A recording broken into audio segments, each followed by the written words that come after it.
सबको जय श्री राम। आज हम लोग अपनी जो चिंतन शक्ति है उसी पर विचार करेंगे।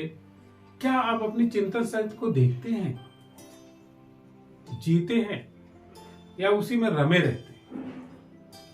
कहते नहीं कि जो हमारी मन में चल रहा होता है वो बाहर हम भले किसी से न कहें, लेकिन उसी का प्रभाव हमारे पूरे शरीर पर पड़ता है और धीरे धीरे हमारे एक्शंस, हमारी बीमारियां, हमारी क्षमताएं, हमारी उत्तमताएं सब उसी से प्रभावित होती है जो हमारी सोच चल रही होती है। तो अपनी सोच को मॉनिटर करना है, ये ध्यान दीजिए।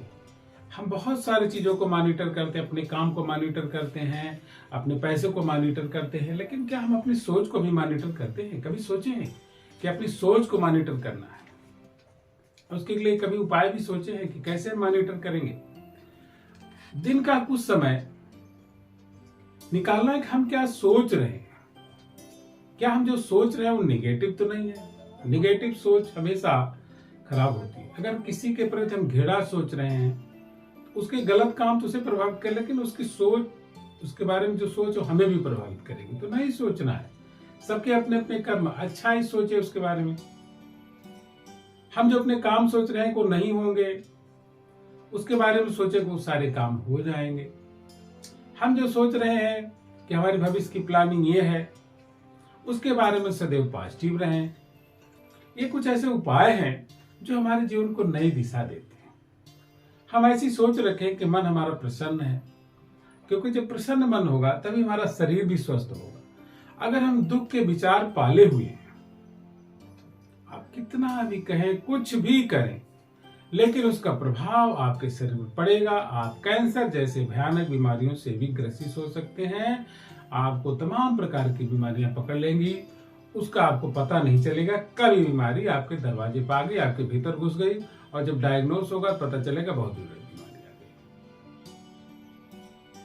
तो भैया ऐसा क्यों करना?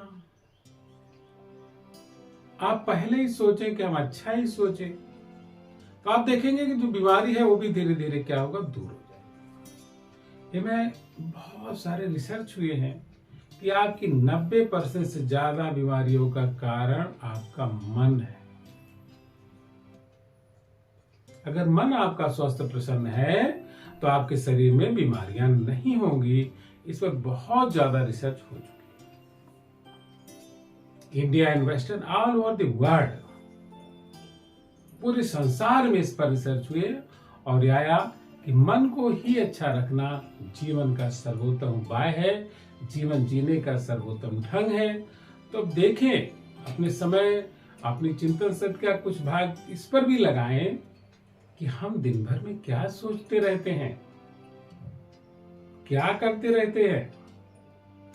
और जब उस सोच को मॉनिटर कर ले जाएंगे ना, तभी हम इस संसार के सर्वोत्कृष्ट इंसान बन पाएंगे और हमारा व्यक्तित्व की सुगंध महकेगी।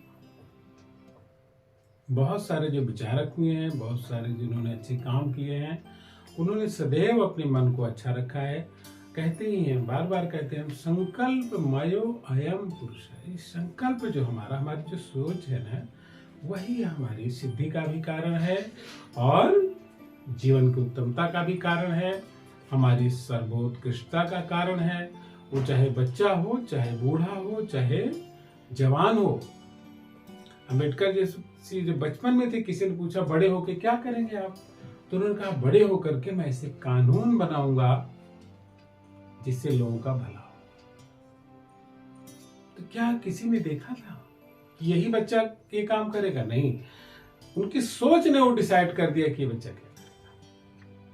वैसे हमारी सोच भी डिसाइड करती है कि हम अपने जीवन में कितनी उपलब्धियां पाएंगे, क्या करेंगे।